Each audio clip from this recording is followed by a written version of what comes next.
God is my co-pilot, bahwa ia ikut dalam perjalanan kita, duduk di kursi sebelah, siap membantu. Tapi pertanyaannya adalah, benarkah hal ini menurut dan sejalan dengan Alkitab?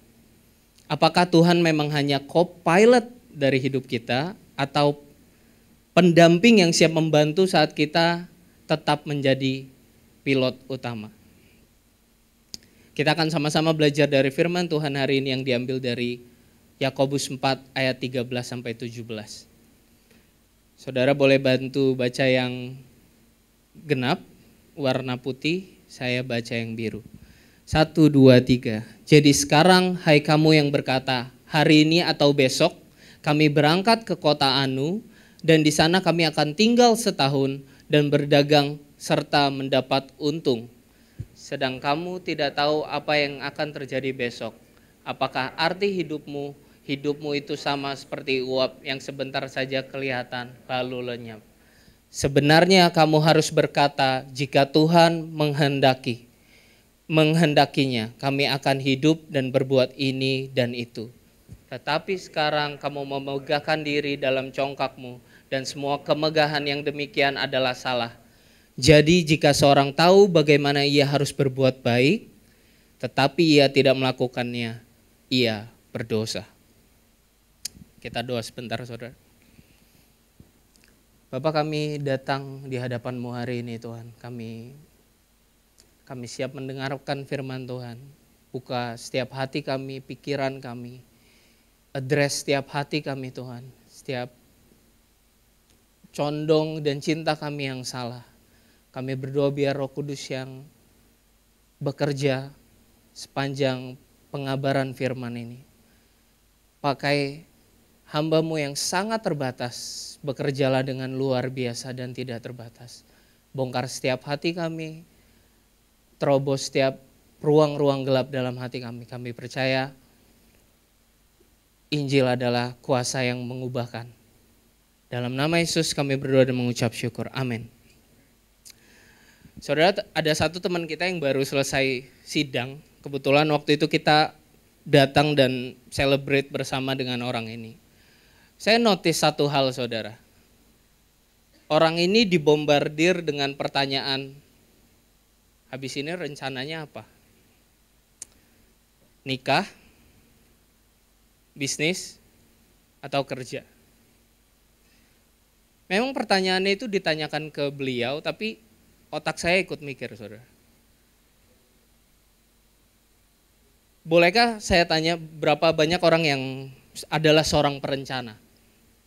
Jadi apapun yang kalian mau kerjakan, kalian rencanakan dengan baik, 1, 2, 3. Boleh? Boleh? Rencana? Oke, saya golongan kalian. Berapa banyak yang dari kita yang suka spontanitas? Go with the flow? Berapa banyak?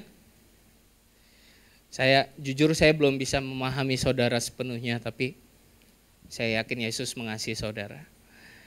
Jika saudara perhatikan, saudara, sebenarnya saudara yang suka spontanitas juga adalah orang yang merencanakan.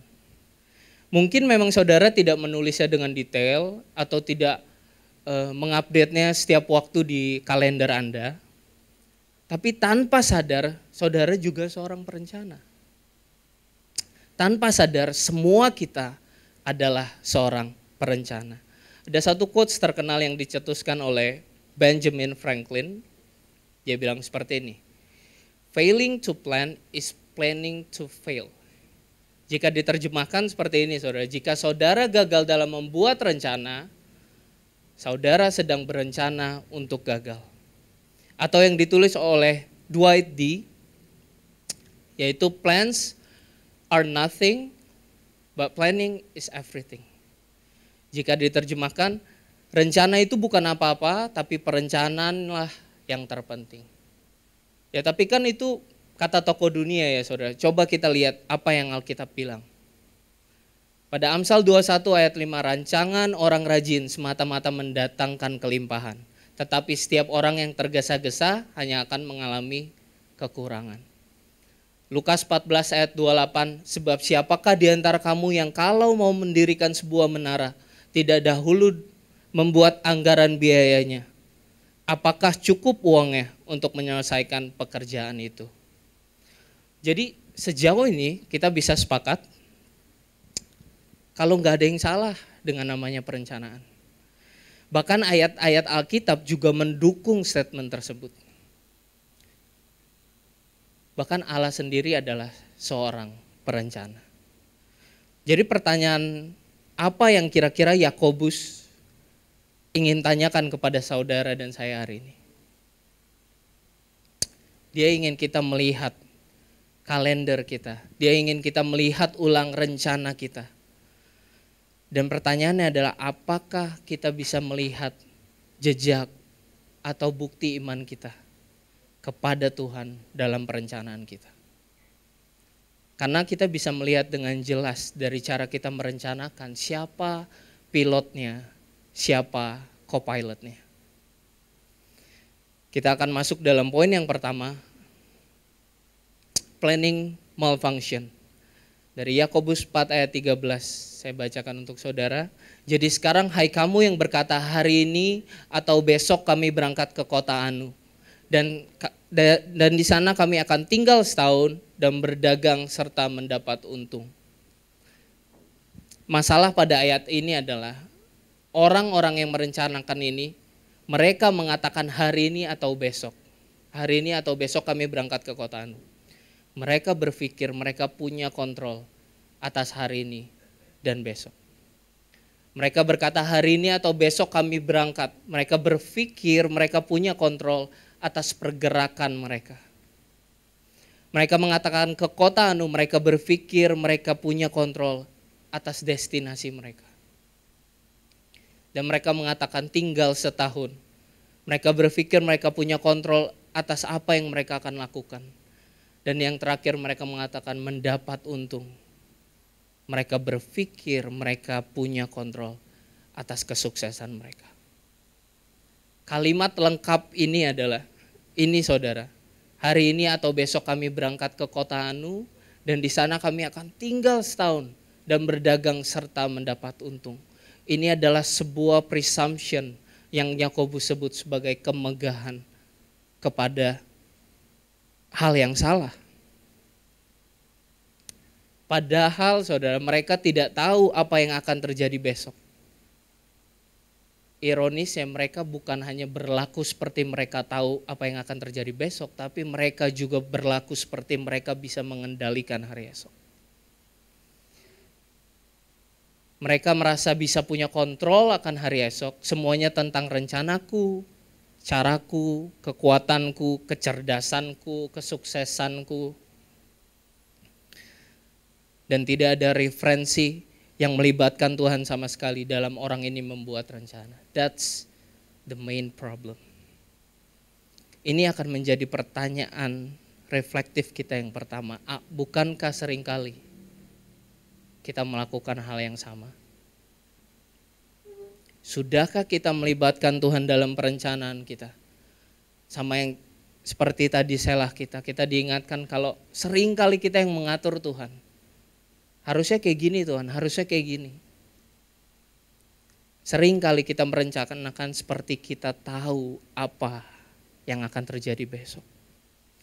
Teks ini tidak menentang sebuah perencanaan. Kita udah baca semuanya. Teks ini enggak menentang kalau Anda orang yang suka planning. No.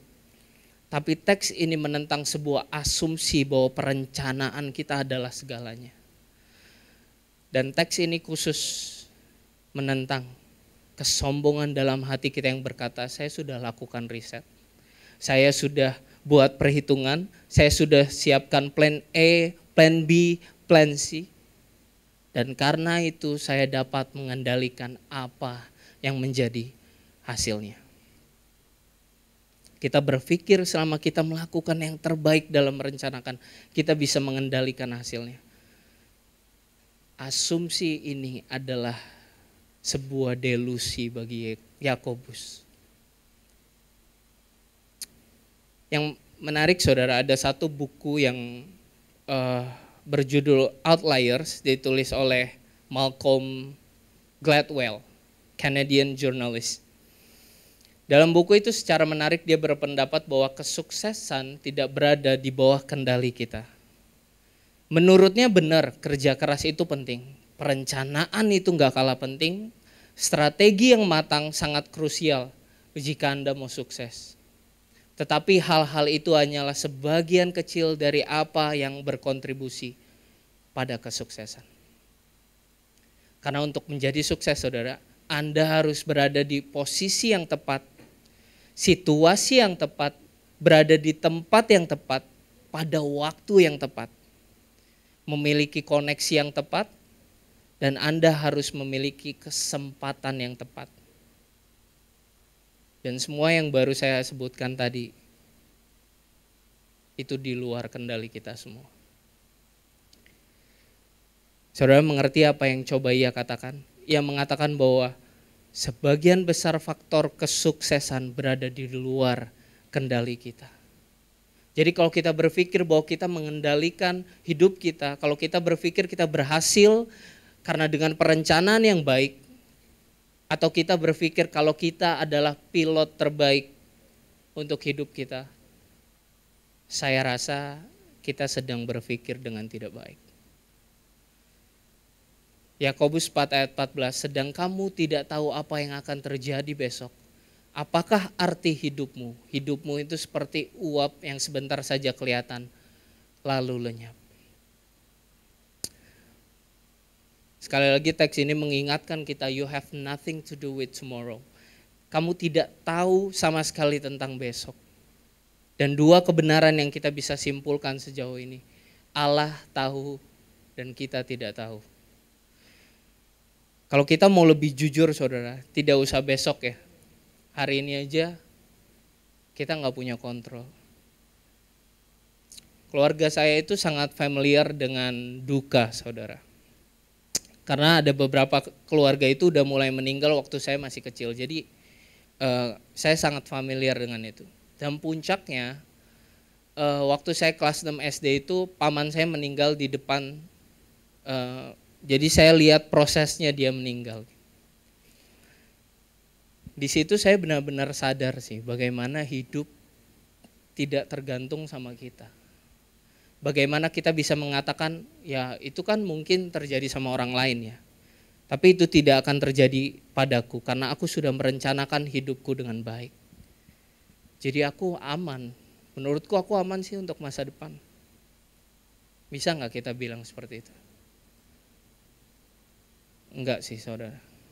Ruang gawat darurat itu dipenuhi oleh orang-orang yang punya rencana untuk besok. Bahkan rumah-rumah duka itu dipenuhi dengan orang-orang yang memiliki rencana yang matang untuk masa depan mereka. Saya tidak sedang mencoba menakuti saudara, tetapi inilah yang Yakobus coba ingatkan pada setiap kita. Apa arti hidupmu? Karena kamu hanyalah sebuah embun yang muncul sebentar lalu menghilang. What is your life? For you are a mist that appears for a little time and then vanishes. We misunderstood the meaning of life. Kalau kita merencanakan sesuatu seperti kita yang adalah pusatnya. Kita sedang miss arti hidup yang sebenarnya. Karena hidup kita itu sebenarnya cuma uap atau hembusan nafas yang sebentar lalu hilang. Contoh saudara, seberapa banyak dari kita yang tahu nama kakek buyut kalian? Ada yang tahu? Saudara tahu pencapaiannya mungkin? Sudah jadi manajer di umur 20 tahun? Ada? Apakah faktanya tidak ada yang akan mengingat kita dalam 100 tahun ke depan? Dan ini menunjukkan bahwa betapa hidup kita itu sementara, rapuh, dan di luar kendali kita. Oke, pertanyaannya adalah bagaimana seharusnya kita merencanakan? Itu akan membawa kita pada poin kedua, swap your seat. Pada Yakobus 4 ayat 15. Sebenarnya kamu harus berkata jika Tuhan menghendakinya, kami akan hidup dan berbuat ini dan itu. Sekarang kita akan belajar satu bahasa Latin terkenal, biar kita ada satu bahasa baru, bukan hanya Soli Deo Gloria. Namanya Deo Volente. Boleh kita ucapin bareng-bareng Deo Volente. Deo Volente. Supaya kalau saudara ditanya belajar apa di gereja hari ini, saudara bisa menjawab Deo Volente. Apa artinya saudara Deo Volente? Jika Tuhan berkenan. Jadi Yakobus berkata, daripada mengatakan saya akan melakukan ini dan itu besok, katakanlah jika Tuhan berkenan, saya akan melakukan ini dan itu. Bukan berarti kita harus menggunakan kata ini di setiap kita mau berbicara ya saudara. Makan kemana kita setelah ibadah? Bang Dut, Deo Volente. Ngopi di mana setelah makan? Eji, Deo Volente. Jangan lakukan itu ya saudara. Itu akan membuat orang lain ilfil. Dan kalau itu dikatakan terus menerus, itu akan hanya jadi slogan Kristen yang tidak bermakna. Saya pikir baik jika kita mengatakannya sesekali untuk mengingatkan kita bahwa diri kita tidak mengendalikan hari esok. Mengakui kedaulatan Tuhan dalam hidup kita. Bahkan kata-kata ini bukan sebuah rumus yang tadi Disela juga bilang untuk memvalidasi atau melindungi rencana kita. Kata-kata ini justru seharusnya menjadi cara pandang dan menjadi sikap hati kita di hadapan kedaulatan Tuhan. Dengan kata lain, ini adalah sikap yang berkata, Tuhan, ini rencana saya, tetapi saya menyerahkan rencana ini dalam tangan-Mu. Saya menundukkan rencana-rencana saya pada kehendak-Mu.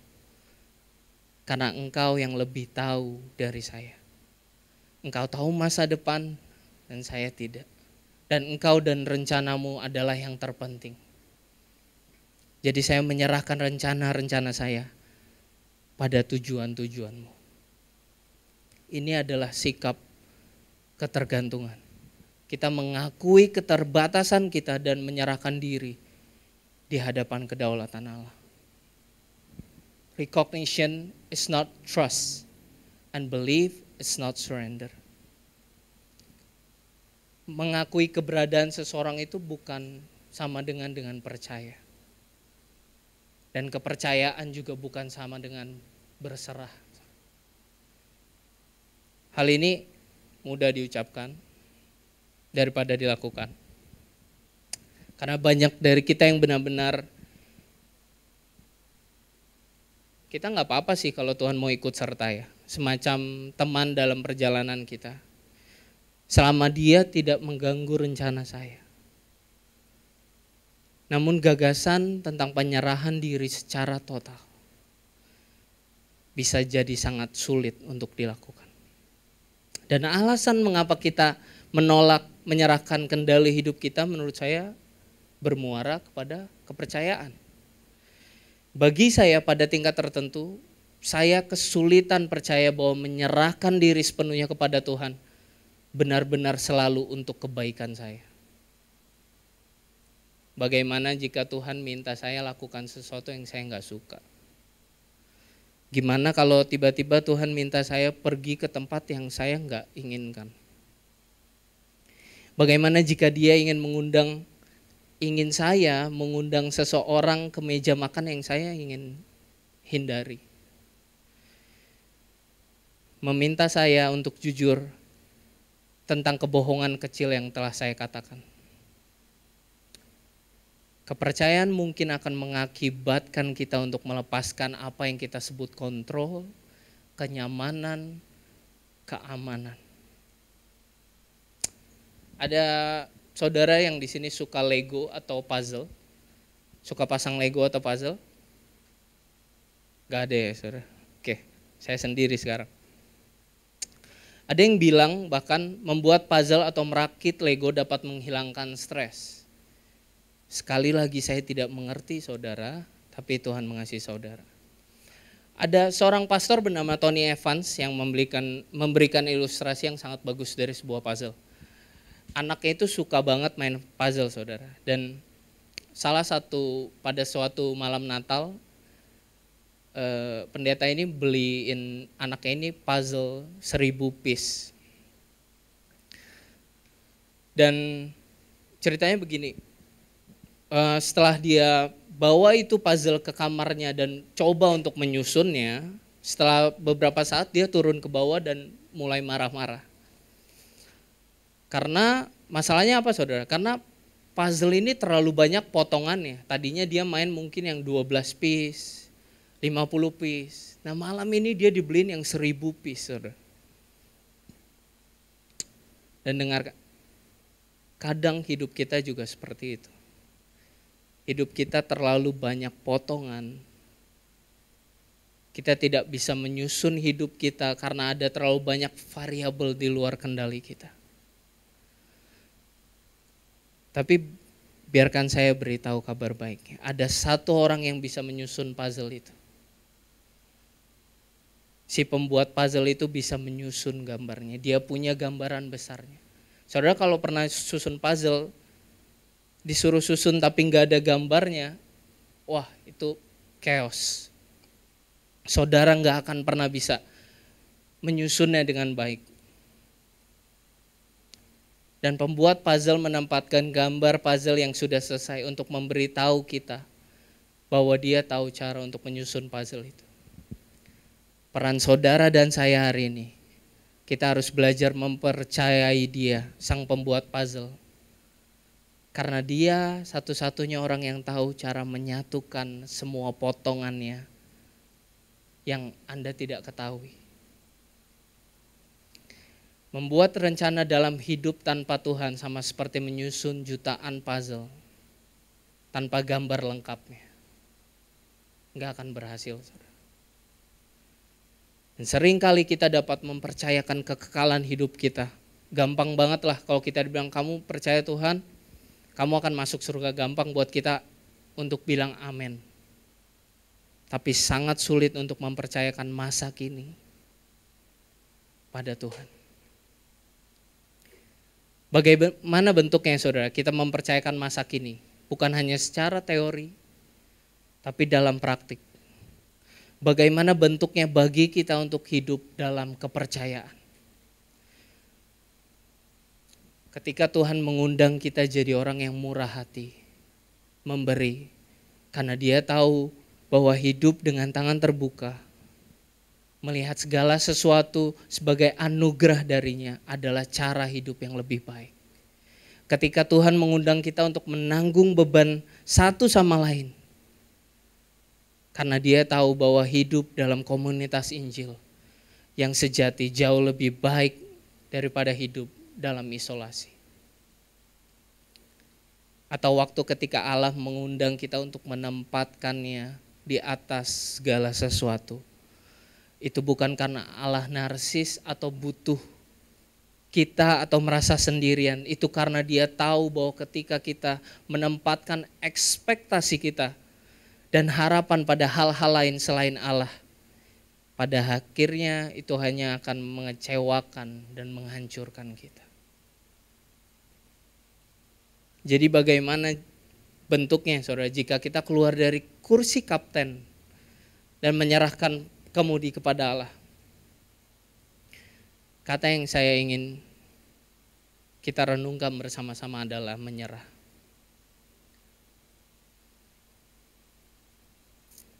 Melihat segala sesuatu yang kita miliki, setiap keterampilan, setiap talenta, setiap sumber daya sebagai anugerah dari Allah dan menyerahkan kepadanya.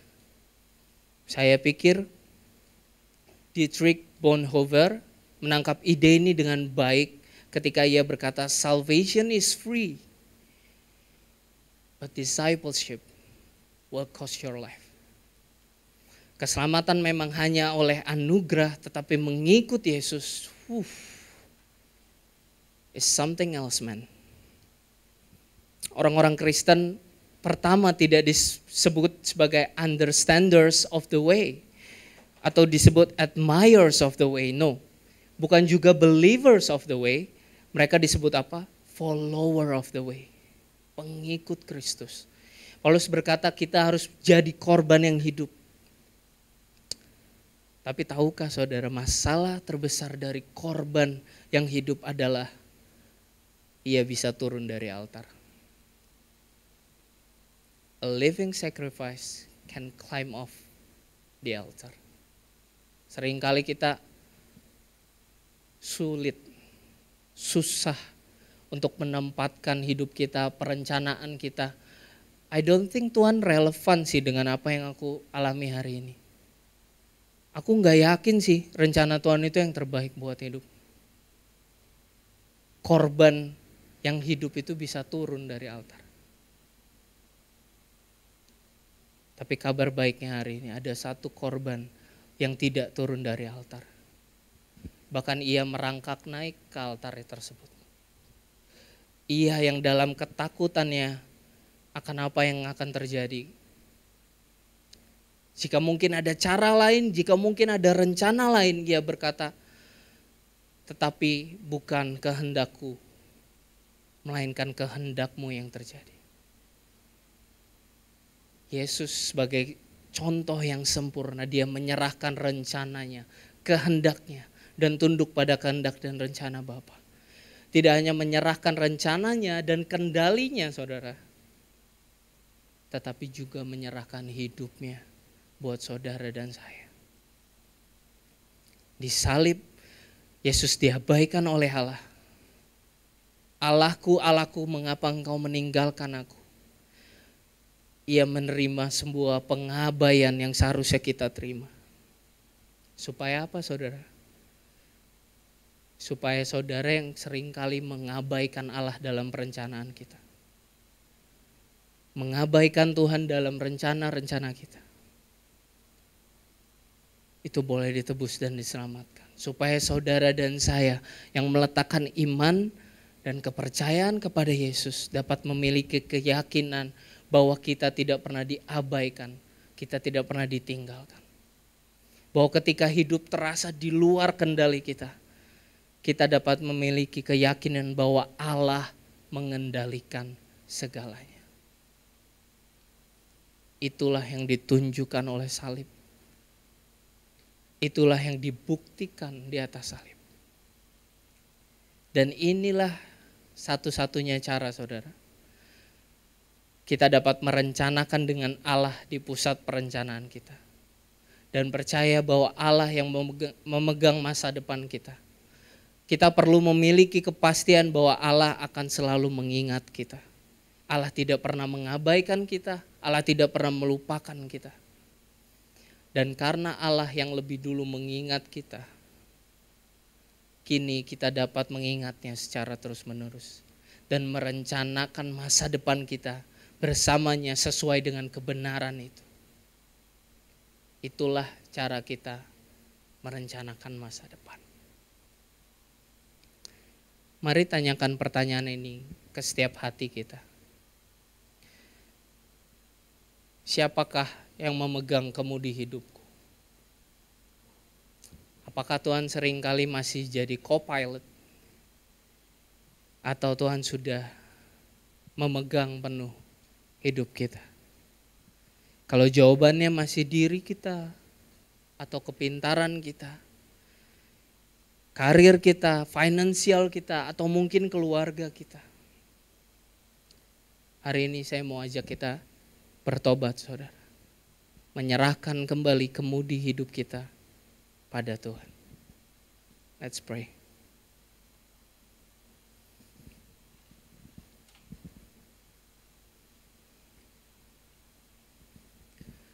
Tuhan, kami bersyukur untuk firman-Mu hari ini.